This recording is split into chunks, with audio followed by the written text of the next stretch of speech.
Най-важното нещо в живота на един човек, на всеки човек, е да се покае и да повярва, че Исус Помазаният е Божият Син. Но какво е реално покаянието? Покаянието не е да отидеш в църквата и да изповядаш греховете си. Покаянието не е просто да кажеш аз се покайвам.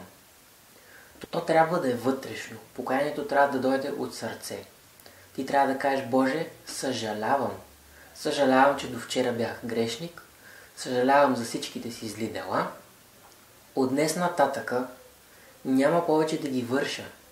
Моля те да ми простиш за това, че съм ги вършил до днес и да ми помогнеш, да ми дадеш сили да се справя от утре да не ги върша. Това е, което ни спасява. Покаянието от стария живот, от нашите грехове, от плътта и вярата в Исус Божия Син. Ако ти си човек, който търси Бога и си достигнал до мястото в живота ти, където съвестта ти те изобличава, където не се чувстваш комфортно с постъпките ти, които си вършил досега, където знаеш, че трябва да има някаква нова стъпка, някакъв нов етап. Ако си достигнал до това място, където искаш и желаеш да се покаеш за греховете си и да приемеш Исус за твой Спасител, Изцелител, Създател, то молитвата, която след малко ще прочета, е за тебе. Тя е една примерна молитва за покаяние и за посвещение. За покаяние от старите грехове, от стария живот, от плътския живот и посвещение на новия ти живот, на всичко, което имаш, на всичко, което си, на Господаря. Молитвата е следната.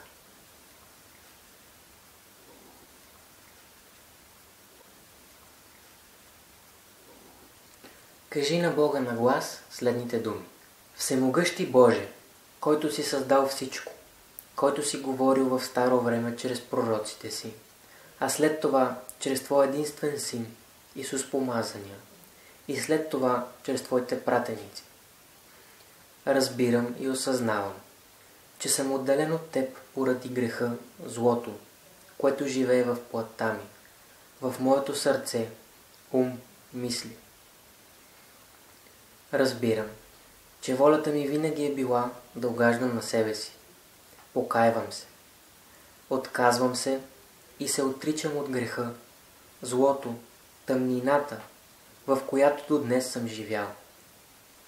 Моля те да ми простиш греховете поради Исус.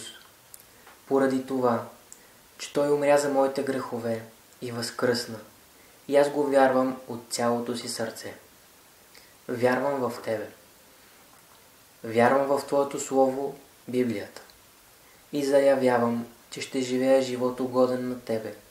От този момент нататък, чрез вяра в Тебе, упование, послушание на Словото Ти, послушание на Святия Дух и послушание на всяка истина. Моля те да ми простиш, очистиш и спасиш с Твоето вечно спасение в Исус. Моля те за Твоя дар, дарът на Святия Дух. Изпълни ме с Твоя Дух, за да мога да разбирам и следвам Твоите пътища. Помогни ми от днес да разпознавам добро и зло, истина и заблуда, измама и лъжа, за да мога да живея като Твой достоен син, дъщеря, чисто и безукорно до идването на моя нов Господар, Исус Твоят Син, на земята. Не ме оставяй сам, нито на волята на моите грехове.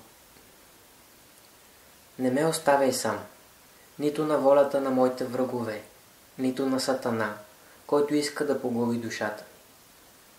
Отричам се от всяка връзка с Сатана, демоните, ученията им, идолите, другите фалшиви божества, идоли, кумири.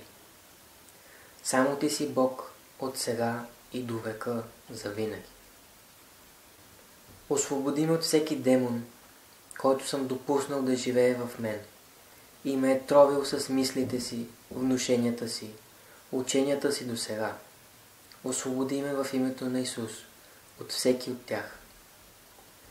Помогни ми да разпознавам истинските ученици на Исус, моя Господар, както и истинските Твои слуги и служители, и да ги различавам от всички фалшиви. Помогни ми да се покорявам на Тебе, на Словото Ти, на Духът Ти, на истинските Твои старейшини, за да порасна здрав и чист и свят във вярата на благочестието. Не ме предавай на фалшиви учения, които воюват против душата ми, нито на страстите, желанията на плътта, за да се науча да контролирам себе си чрез Твоя Святи Дух. Нека пътищата ми бъдат винаги пред Тебе. Аз Ти предавам всичко, което съм и всичко, което притежавам. От днес то е Твое. Сърцето ми е Твое, семейството ми предавам на Тебе. Съпруг, съпруга, деца, родители, имоти, притежания. Всичко е Твое и Ти прави с тях каквото Ти се вижда угодно. Помогни ми да съм истински ученик на Исус от Назарет, чрез Святия Дух и Словото, Библията. Помогни ми да имам общение с хора, които са истинни, които се обичат, които са дали живота си на и за Тебе, и които са Твои верни слуги. Помогни ми да не съм сам в истината, но също ми помогни да не Те оставя заради любовта на хора, понеже тя е измамна и мимолетна, кратка. Посвещавам себе си и семейството си, децата си на Тебе, да бъдат Твои и да Ти служат на Тебе през всичките дни на живота си.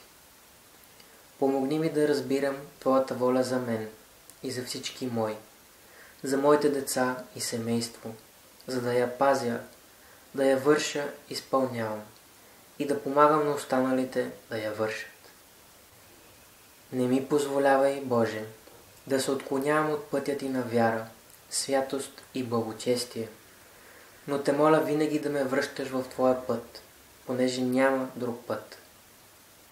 Помагай ми никога да не спирам да Те следвам, да Те търся, да Те познавам, да Те прославям с думите, живота си и делата си, които са Твои от сега и завинаги. Всичко това моля и прося в името на Исус Помазания, Твоят единствен Син.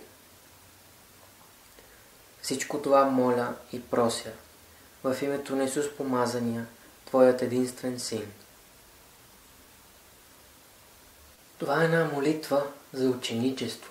Това е една молитва за хора, които не само искат да повярват в Бога, не само искат да се спасат от греховете си, но искат да предадат живота си на Господаря, за да Му служат денем и нощем, с думите си, с делата си, с притежанията си, с всичко, което са и което имат.